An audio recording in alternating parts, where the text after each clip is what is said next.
It's Wisconsin Today. I'm Lee Rayburn in for Rob Ferret. And I'm Kate Archer-Kent. Lake Superior's shipping season is getting off to an early start this spring, 8 o'clock this morning.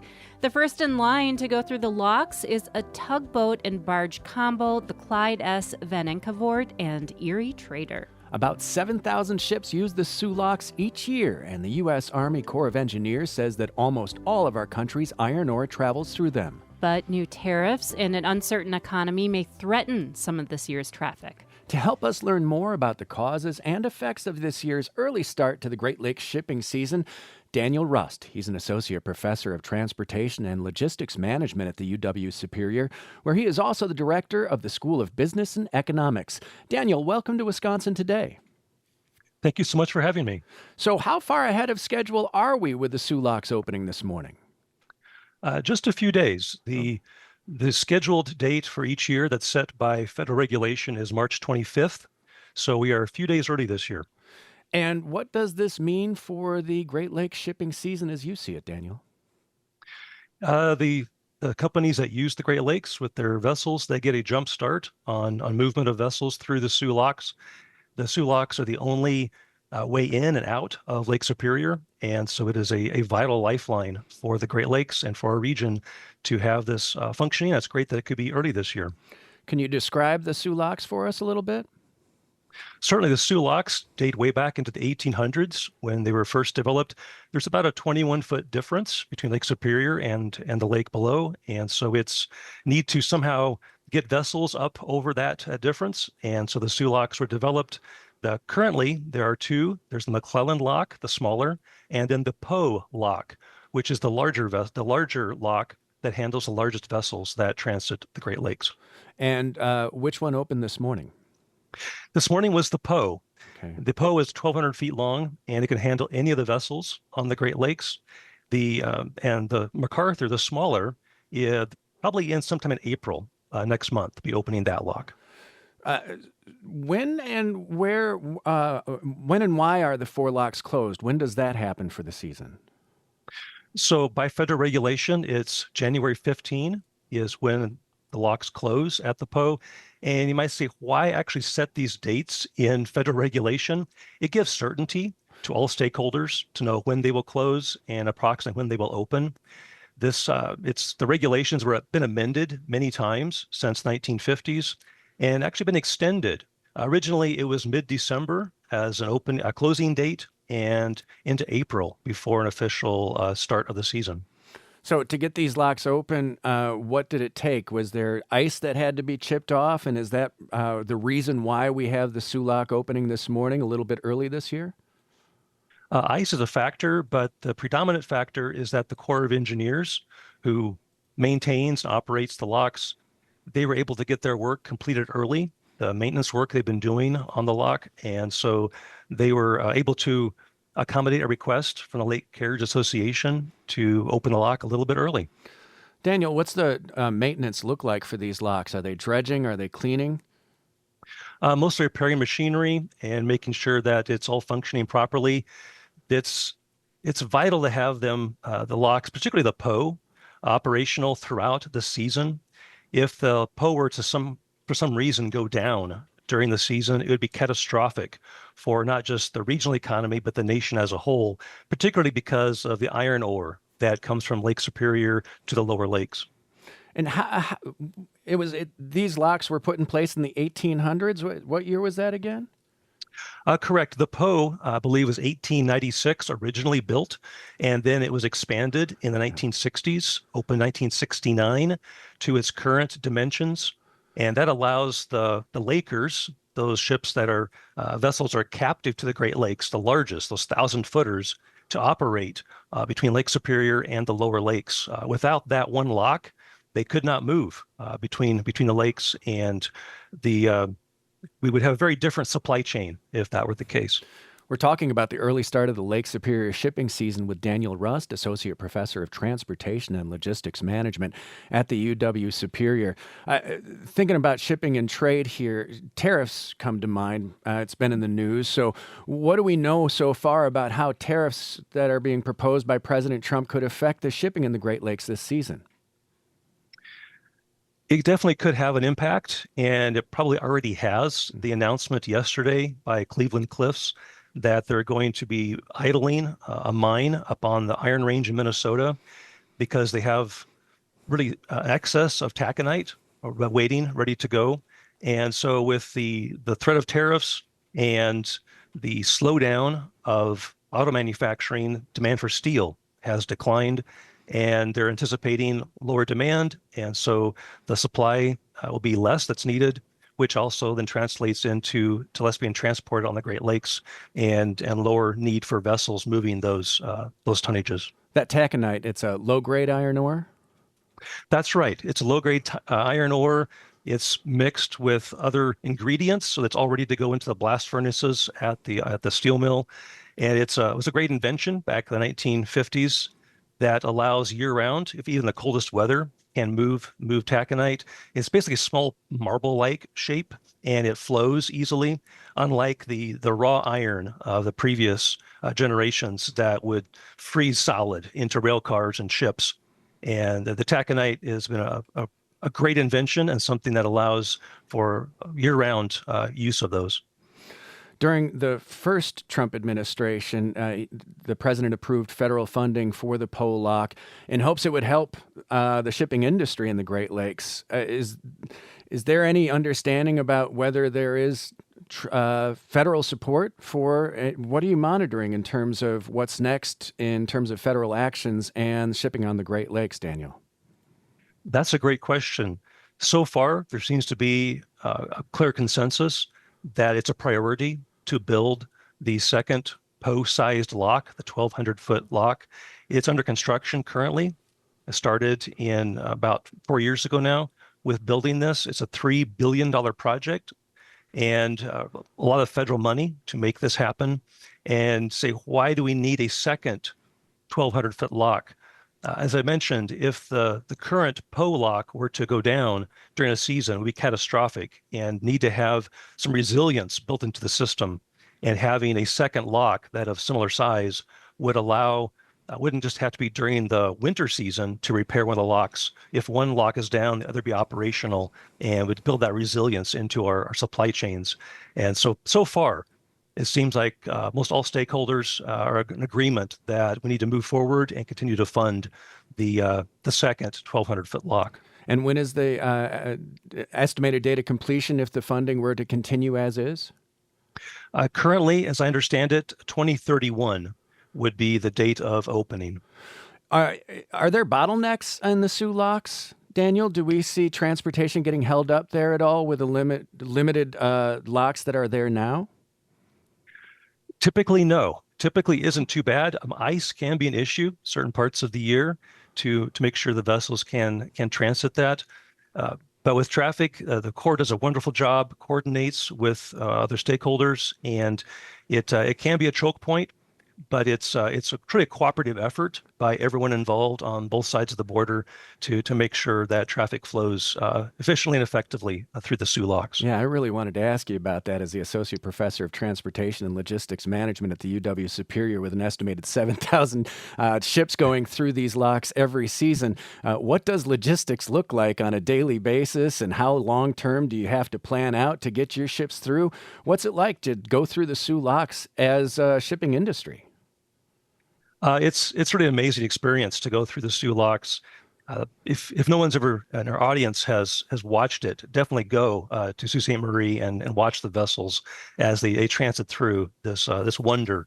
It's a linchpin of North American supply chains, and particularly as we think of these bulk commodities. So iron ore, I had mentioned, but also grain and coal and limestone and rock salt and other commodities that move through there, as well as some of the imports, such as wind energy components that would come to the Great Plains, would typically come through the St. Lawrence Seaway all the way up to Duluth Superior, and then by land to their final destination. So who's scheduling all these trips through these locks to make sure that there aren't the bottlenecks with the limited passage that they have? That's the beauty of logistics. That is the coordinators that make that happen. And it's their job to make sure that the vessels are operating as they should be and coordinate that movement of all these vessels. And that's one thing we train people for here in our program at UW Superior, is those professionals who are behind the scenes that make all this happen. And when they do their job right, nobody hears about it.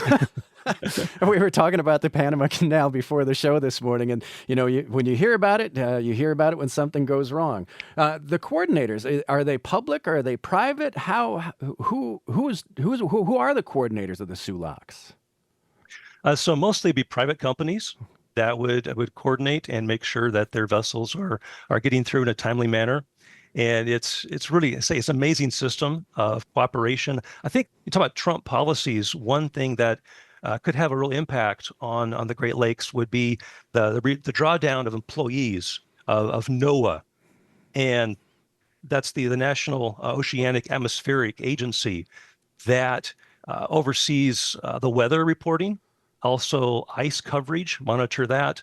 And it could have a real impact on just the knowledge base that carriers have and monitoring conditions on the Great Lakes. And so that's something that is on the radar screen, so to speak, of everyone. Wouldn't necessarily have made that connection between a reduction in staff at NOAA and the challenges that we have in coordinating the logistics through the SULOCs every season. Daniel, I want to thank you so much for joining us today. My pleasure. Thank you. That was Daniel Rust, Associate Professor of Transportation and Logistics Management at the UW Superior. He is also the director of the School of Business and Economics there. We talked about the early start to Lake Superior shipping season and the potential effects of tariffs from the Trump administration.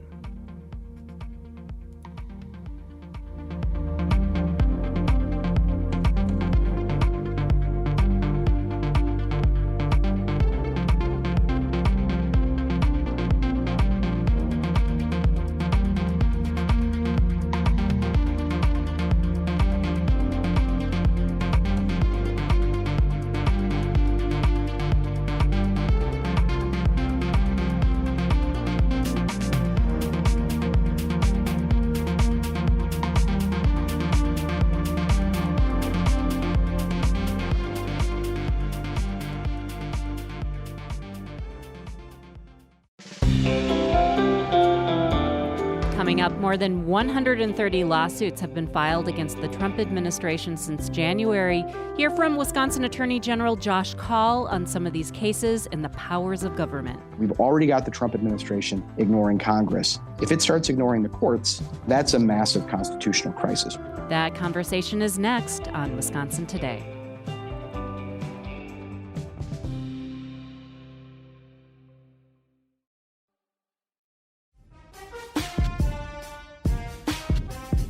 It's Wisconsin Today. I'm Kate Archer-Kent. And I'm Lee Rayburn. The NFL Draft is coming to Green Bay next month, and the event will be bringing tens of thousands of visitors with it. Joe Schultz has more on how the smallest city in pro sports is getting ready for the NFL's largest off-season event. Each year, all 32 NFL teams select the best college football players in the country to join their rosters. Some of those picks can be a pretty big deal. The Green Bay Packers select Rashawn Gary, Jordan Love, Clay Matthews, Brian Bulaga, Aaron Rodgers, quarterback from California. The draft has grown into the league's largest off-season event, transforming from a televised league meeting to a football festival. Since 2015, the NFL has taken the show on the road. In Detroit last year, the three-day event drew more than 700,000 people. Green Bay is the smallest U.S. city that has a major professional sports team. Around 240,000 people are expected to attend the draft here, or around 80,000 a day. Earlier this month, more than 50 residents of the neighborhood around Lambeau Field attended a meeting put on by the Packers and tourism leaders about how the draft will affect their daily lives. Local leaders described it as essentially hosting 3 Packers home games in a row. There's going to be lots of parking available, just like you're all familiar with on game days. Jeannie DeGroat lives near Lambeau. She worries the city won't be able to handle the influx of people. I have been telling people for a long time that if you're going to come to the draft to Green Bay, that come this year, because it may never, ever come back. Other neighbors, like Reed Lewis, are more confident. Hopefully the weather will cooperate and turn out to be the best thing Green Bay ever had. Even DeGroat says she left the meeting feeling cautiously optimistic. Green Bay landed the draft after the Packers and tourism officials spent nearly a decade working behind the scenes to bring the event to town. More than 50 million people watched the draft on television last year. Officials say hosting it will have a statewide economic impact of as much as $94 million. And Green Bay Mayor Eric Genrich sees it as an opportunity to showcase the community to a national audience. We're the smallest community in the NFL, but we've got the biggest heart by a long shot. During the event, the NFL Draft Theater will be in the northeast corner of the Lambeau Field parking lot. That's where the league commissioner will announce the first-round selections on opening night. The 2023 NFL Draft is now officially open. It's the part of the event that fans are most familiar with, but it's essentially a televised business meeting. There will be lots of other activities around Lambeau. There's also a huge football festival that accompanies what's happening on the stage. So it's interactive games, the Vince Lombardi Trophy, the full collection of Super Bowl rings. It's food. It's a Wisconsin supper club where we have a number of local restaurants curating the food and beverage. That's Nikki Ewell. She's the NFL's senior director of events. She was in Green Bay earlier this month for the league's final production and planning visit before the draft. Other local activities away from the stadium include concerts, a cooking competition, and a skills challenge at the field the Packers used before Lambeau. Genrich says those events came from conversations with local leaders in cities that previously hosted the draft. This is a great opportunity for the city, but you really have to do everything you can to take advantage of it, because the NFL's focus, rightfully so, is on the event itself. While officials are optimistic everything will go off without a hitch, hosting the NFL's biggest off-season event in its smallest city does pose obstacles.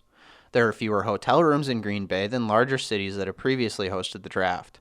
And an April snowstorm in Wisconsin isn't totally outside the realm of possibility. Even so, Genrich says he's confident in organizers and the community. We've got a really good group of people in place to make sure that regardless of what happens, people are going to stay safe and have a good time. The NFL Draft runs from April 24th through the 26th. Admission to the event is free. Joe Schultz, Wisconsin Public Radio. And for more information on the logistics of attending the NFL Draft, visit greenbay.com/draft25.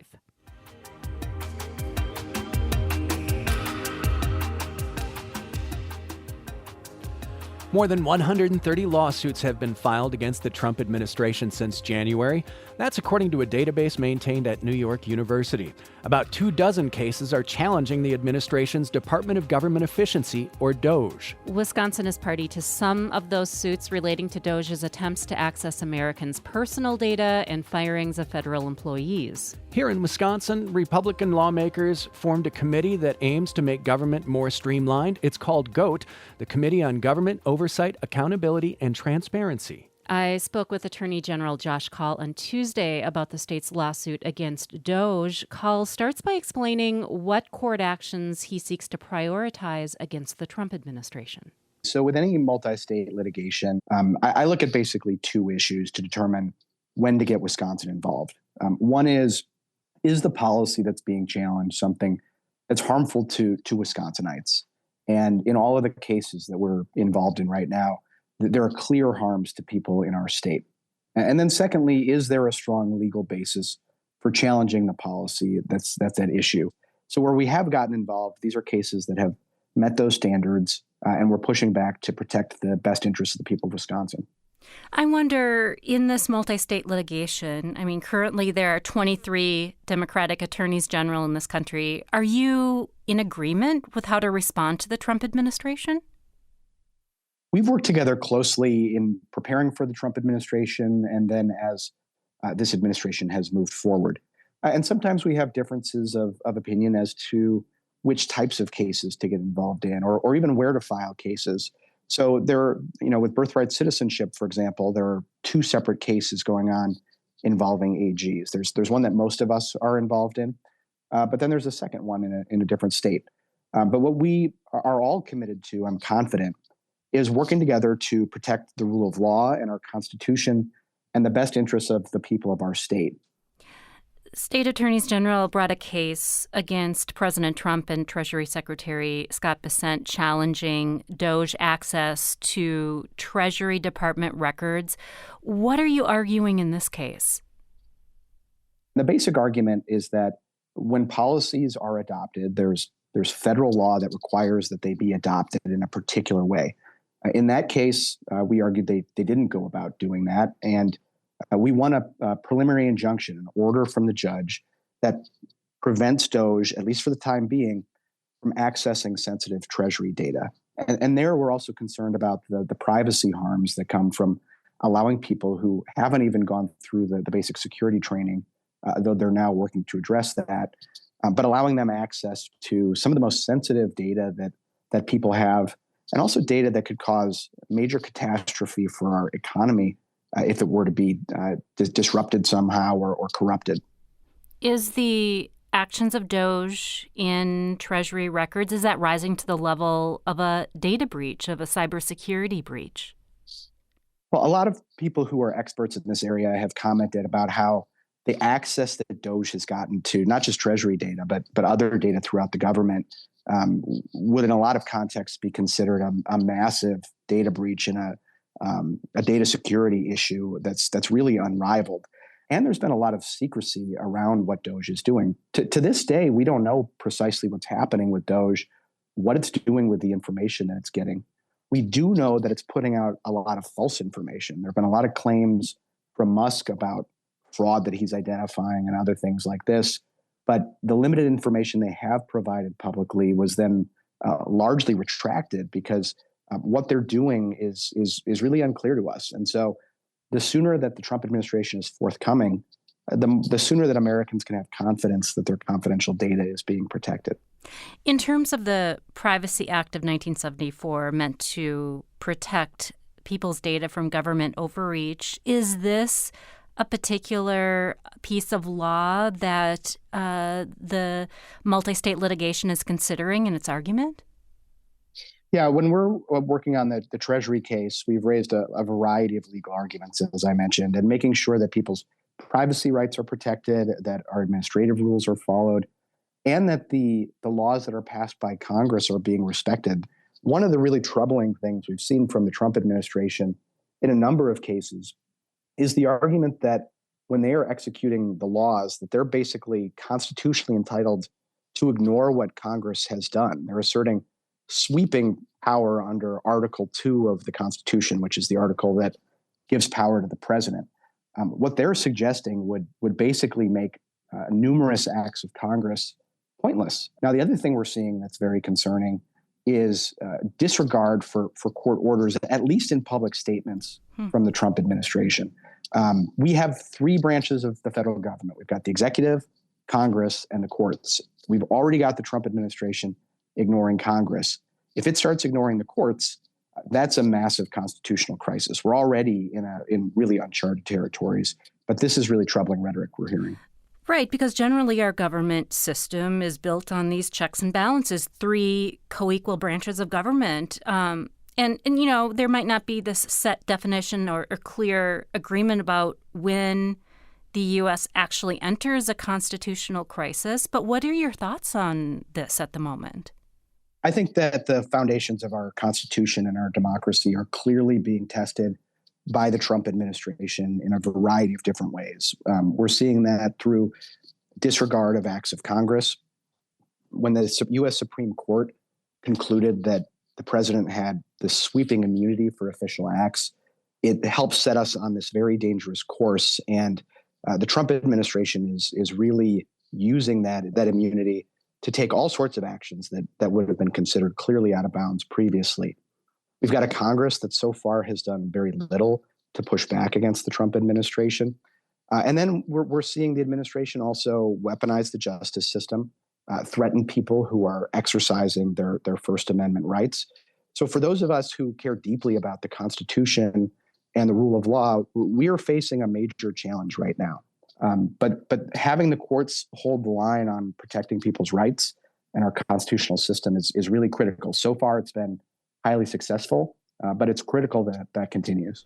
Right. So far, it's been this patchwork of injunctions and court orders in this deluge of litigation and watching whether the Trump administration will change course or will change its agenda.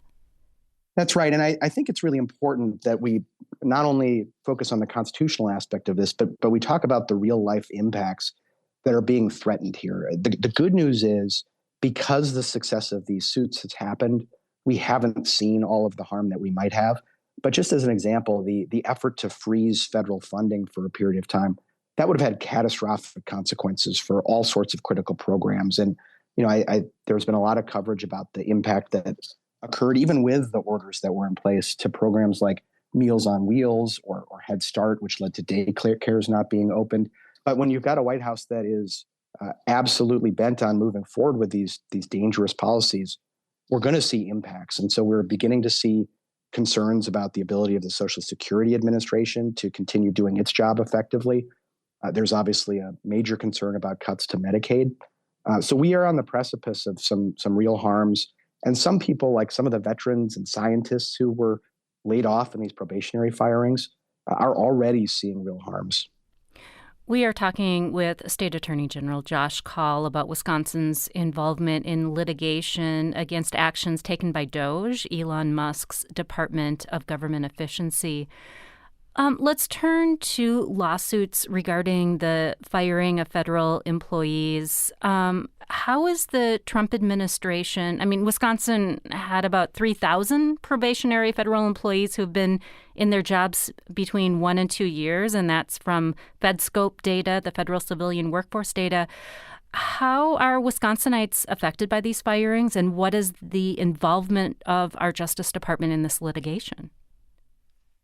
Well, like a lot of states around the country, we have Wisconsinites who are federal employees, and some of those employees, as you just mentioned, are in probationary status. That generally means they're pretty early in the particular job that they're in. One of the things I would note, by the way, is that a disproportionate percentage of our federal employees are themselves veterans. But what the Trump administration has done here is similar to what we've been talking about in these other contexts. There's a process in place for reductions in force, efforts to downsize federal employment. But among other things, that requires 60 days notice. And what the Trump administration did was they simply ignored those laws, and they just decided to lay people off without the notice required. They're also required to give notice to the states, which they didn't do.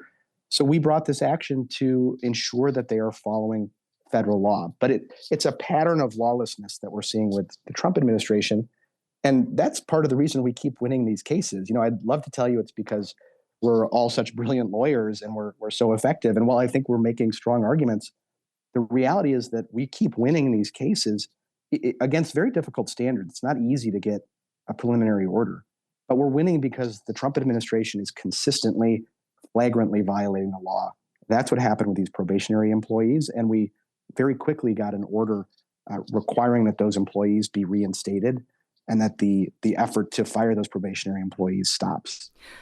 But with Democratic attorneys general like yourself working on these particular high-level cases involving the Trump administration, does that leave you time and ability to work on cases like the opioid settlement, for instance, or other litigation that perhaps gets sidelined in this moment? Well, certainly we would rather not be using resources having to ensure that the federal government is following the law. We would rather be using all those resources on our other priorities. But at the same time, we've got to put our resources where they can have the biggest impact. And so we don't get involved in cases challenging the federal government unless we feel like those two standards are met that I mentioned before. And if you look at our track record so far, I think you can see that we've selected wisely where to get involved. And we've also benefited from working collaboratively with other states around the country, some of which have far more resources in their AG's offices than ours does. But nevertheless, it's always my hope that the federal government works consistently with the law and that we can find common ground. But so far, what we're seeing from the Trump administration and from these reckless policy decisions that Elon Musk and the president and his administration are making, we've seen a need to step up and protect the rights of Wisconsinites. And as we talk about DOGE, here in Wisconsin, we see Republican lawmakers creating a committee mirroring DOGE called the Government Operations Accountability and Transparency, or GOAT Committee. And I just want to take a listen here. Republican Representative David Steffen talking on a program this week about the committee's first meeting. it was actually a follow-up to a legislative audit, and so provides an opportunity to ask more in-depth questions, get more information, things that the audit committee itself has not asked. This is something that the people have demanded: more accountability, more responsiveness, more information out to the public, and so that's our goal. What do you make of that? What do you make of the Assembly Committee looking into efficiencies and other things here in Wisconsin? Well, I think what happens here in Wisconsin remains to be seen. I mean, we are all committed to making sure that our government is working efficiently and that taxpayer dollars are being used wisely. We take a lot of pride in doing that here at DOJ, and making sure that there's transparency for the public into the operations of government, I think is a great goal. What I hope we don't see, and I'm optimistic we won't, is the kind of thing we've seen with Elon Musk, where the committee works in a way that is not at all transparent, where they are having unfettered access into agencies, and where they are making rash decisions without any input from the people who would be impacted, or in some cases even much understanding of what they're doing. I don't think we're going to see that in Wisconsin. And so to the extent that we can continue working to improve efficiency, that's great. But I don't think anybody who's watched closely how Musk and DOGE have been doing their work wants to see that model emulated here in Wisconsin. Attorney General Kahl, thank you for joining us. Thanks for having me. That is Wisconsin's Attorney General Josh Kahl. Talked about why Wisconsin joined multi-state litigation over layoffs of federal employees and attempts to access personal financial information. We spoke on Tuesday.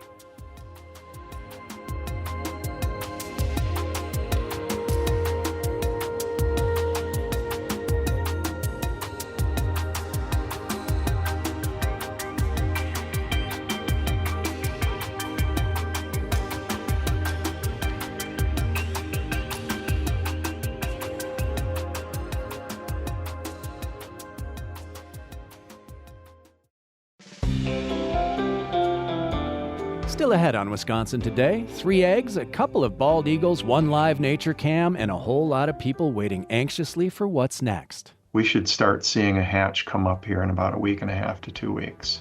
Keeping an eye on the eagles overlooking Trempealeau, coming up on WPR News.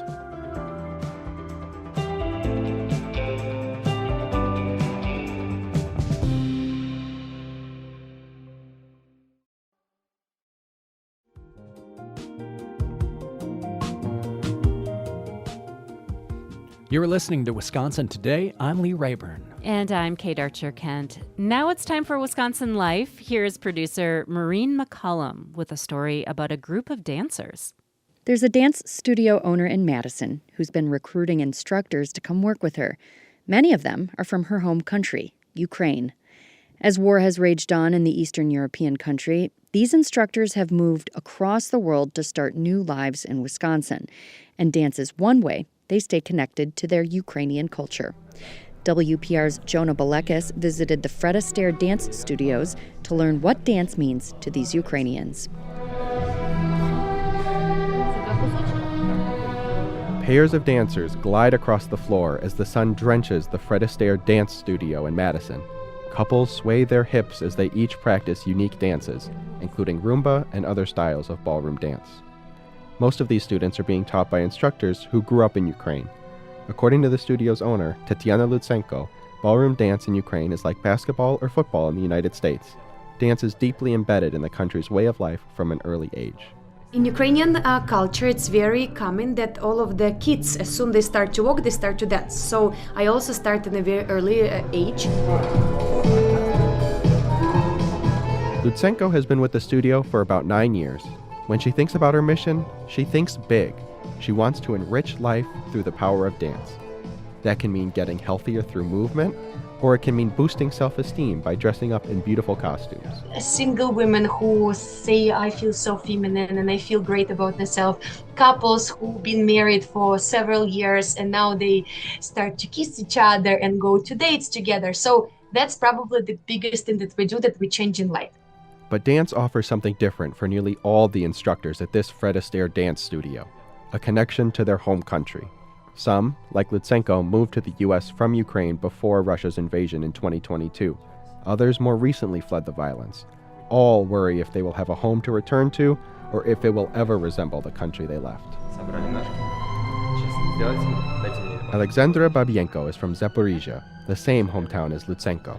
The two used to dance together in Ukraine. Babienko says she's been happy to share ballroom dancing with Americans. It makes her proud to be Ukrainian. It's hard to explain because it's more than just hobby or more than just like sport you do. It's more like lifestyle. So you're a dancer from like childhood. It's like you're a doctor. Same things. Babienko says when the war started, she and others were always on their phones, even during Wisconsin dance competitions. Over time, she said it became too hard to wake up every night, checking to see what happened. You feel like you cannot help. Like you can do physically absolutely nothing to help those people. That was the worst part. You cannot go there, you cannot see them, you don't know what's gonna happen tomorrow, today, so that was the hardest part for me. Katerina Zazulia started dancing in Ukraine when she was 4 years old. It has become her entire life. She says it's how she expresses herself and disappears from the world. She says it hurts to watch the news, but she takes care of herself by dancing. Yeah, that's pretty much it. I'm trying to this is happening, this has happened to me, this is emotionally hard. I'm trying to come to my working place to give people positive energy, and that's what helps me to stay positive. Studio owner Lutsenko has tried to adapt to life while her home country is at war. Every Saturday, she talks with her mom, who is still in Ukraine. Even if they don't have much to share, she just wants to know that her mom is okay. She's finding other ways to help her fellow Ukrainians.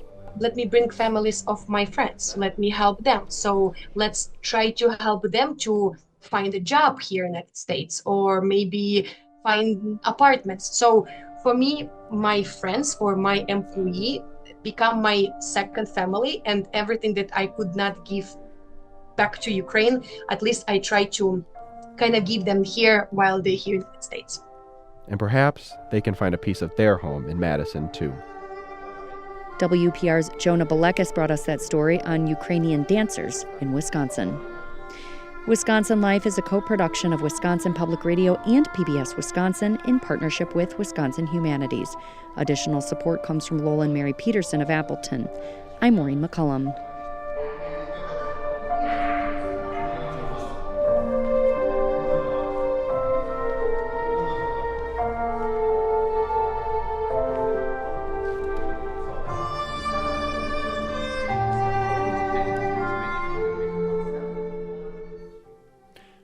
This is Wisconsin Today. And this is Mrs. and Mr. T.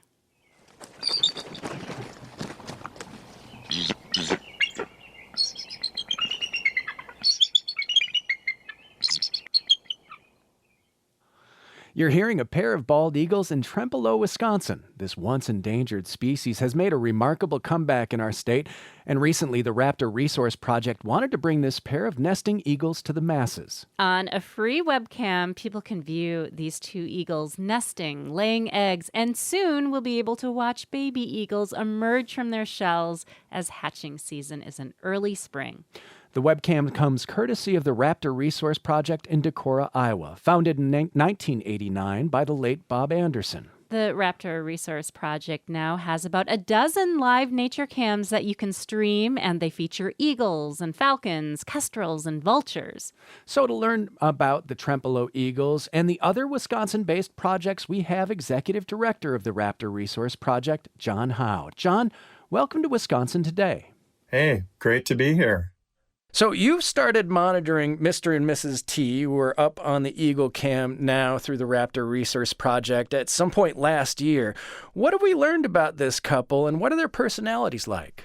We did all the installation in the fall of 2023. So you're right, last year was our first live cam year. And we think that there's been a few changes. We may have had a new male last year, and we think that we might have a new female this year. And interestingly, bald eagles, the females, have a different egg-laying pattern between different females. So we noticed that we had 2 eggs last year during the season, and this year we have 3 eggs. So it kind of led us to believe that there's a possibility that we've got a new female this year. So for folks who tune into the Eagle Cam now, what would you expect to see from Mr. and Mrs. T? So basically, we're in the incubation stage for the bald eagle. And basically, that incubation period it can vary, but basically it's around 34 to 36 days. So if I went through and did the math and looked at my calendar, I think we would have about a week and a half, maybe 2 weeks more before we'll start expecting to see a potential hatch starting. So we're basically looking at adult eagles changing back and forth with their incubation duties, and both the male and the female eagle do that. And we should start seeing a hatch come up here in about a week and a half to 2 weeks. One of the things I've noticed, John, is how careful and clean Mr. and Mrs. T are with their nest, and how they tend to it almost obsessively. You said now there's a language for bald eagles in their nesting habits. What do you mean by that? Yeah. Over the years, the Raptor Resource Project, one of the first things was the viral bald eagle nest in Decorah, the Decorah eagles that started with worldwide viewing back in 2011. And there have been enthusiasts, bald eagle watchers, basically, that have come up with, a lot of them are moderators that we've had over the years, and they've come up with their own language basically for all the different little things that happen in the nest and little characteristics and traits and things like that. So for instance, the actual list of different items and what they're called and what they refer to is called the dictionary, although airy is spelled like what a raptor nest is called, and that's an eyrie. So dictionary is just one example of the slightly modified Eaglish.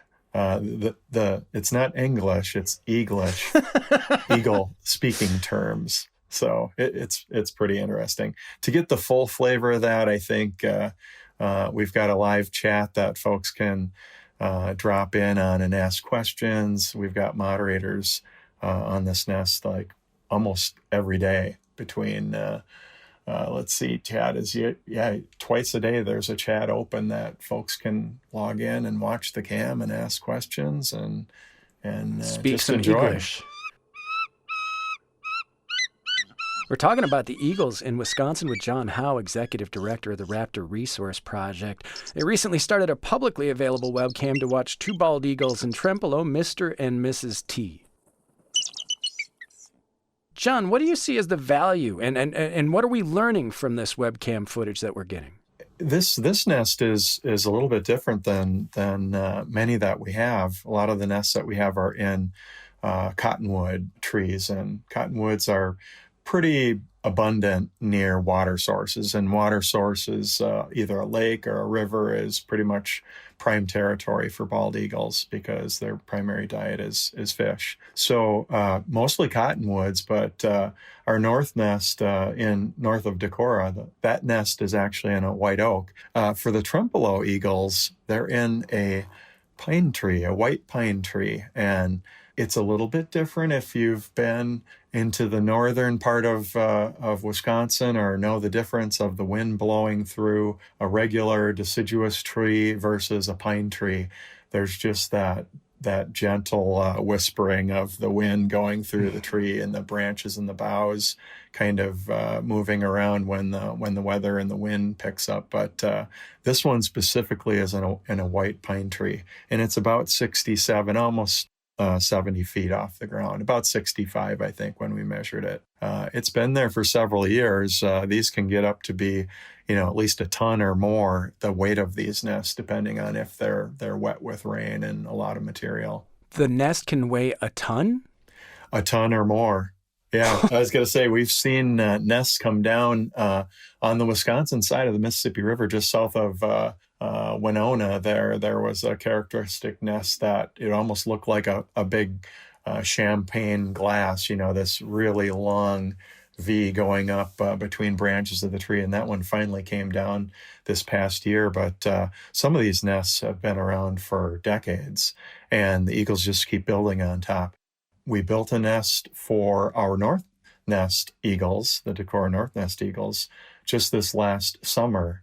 That came down because of soggy, wet conditions, high winds, and we rebuilt a starter nest, and they've put it's got to be at least 2.5 feet of material on top of that starter nest that we did already. So they are avid nest builders, and they do a lot of bringing in sticks into the nest. And we can talk about looking at that nest. I'm looking at it right now. There's a lot of different areas even of the nest, depending on what activity is going to be there. But I don't want to forget this. You're also tracking golden eagles in Wisconsin, and you had a golden eagle in January that gave you a bit of surprise. Tell us about that. Yeah, so our multi-year golden eagle study of the eastern population here, not much is known about the golden eagles that winter here in the driftless area and the western part of Wisconsin. And so up until this year, we had trapped and put solar-powered GPS transmitters on golden eagles. We had 13 of them that we've backpacked, and we call them our research partners. And they go all the way up to the Arctic, up to Nunavut, Hudson Bay area during the summer months. And that's where their nesting area is. And they come down here for food in the winter and bringing their young down. So we started out at 13, and we were able to trap and take scientific measurements and take blood samples and get information from 8. And you trapped one of the oldest? Yes. So 32-year-old male golden eagle that had a band on it. So that was quite a surprise for Abby Crumry, who was part of the Abby and Anna. They were the team that trapped that golden eagle. And they were able to track, and we were able to communicate with the initial person that banded that back in Pennsylvania. So quite a story. All those years, 32 years later, for a bander to have somebody find an eagle that they had banded that many years ago. But yes, the oldest on record golden eagle in North America. Wow. John Howe will be keeping a close eye on Mr. and Mrs. T and their 3 eggs as they get ready to hatch. And thank you so much for joining us today. Oh, you're welcome.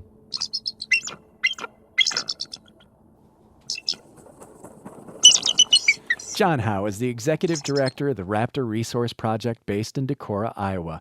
It manages projects throughout Wisconsin. The organization recently launched a webcam in Trempealeau along the Mississippi River. It monitors a pair of bald eagles who are named Mr. and Mrs. T. You can watch their nest at raptorresource.org and keep an eye out for those 3 eggs to hatch over the next couple of weeks.